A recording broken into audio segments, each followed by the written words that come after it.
Hello friends, good morning. Holi সবাই কেমন enjoy করলে? আমার কলকাতার বন্ধুরা, মানে কলকাতার সাইডে কালকে হোলি হয়ে গেছে। আর যেহেতু আমি দিল্লি থাকি, সেহেতু আজকে এখানে হোলি, ঠিক আছে। আর এখন বাজে 7:30, আমি দেখাচ্ছি। এই যে এখন বাজে 7:30, আর এখানে সব একটু একটু করে হোলির প্রিপারেশন হচ্ছে। আর কালকের থেকে না হঠাৎ করে আমার একটু জ্বর জ্বর মতন হয়ে এসেছে। তো যাই হোক, আমি দেখাই সকাল থেকে এখন কি কি করলাম। মানে সকাল থেকে কি উঠেইছি 7টার সময়, আধ ঘন্টার মধ্যে মোটামুটি একটু গুছিয়ে ফেলেছি। তো সবার প্রথমে কি করলাম দেখাই। এই দেখো, এইখানে এই যে রাজমা রান্না হচ্ছে কি মোটামুটি হয়ে গেছে। এবার এর মধ্যে একটু মশলা দিলে হয়ে যাবে।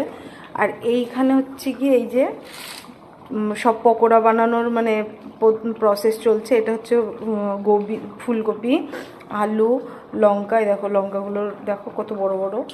এটা হচ্ছে পালং শাক, এটা পনির, এটা বেগুন এখনও কাটা হবে, পেঁয়াজ কাটা হবে, পেঁয়াজি হবে। তা ব্যাস এইভাবে। কিন্তু আমার মনে হচ্ছে না যে আমি হোলিটা এবছর খুব একটা ভালো এনজয় করতে পারবো। কারণ সত্যি আমার খুব মানে শরীর খারাপ, মানে জ্বর, মাথায় যন্ত্রণা, গা হাত পা প্রচণ্ড ব্যথা করছে। তো তোমরা কেমন এনজয় করলে কমেন্ট করে জানিও। আর আজকে আমরা কি করবো সেটা অবশ্যই তোমাদের জানাবো। Bye bye.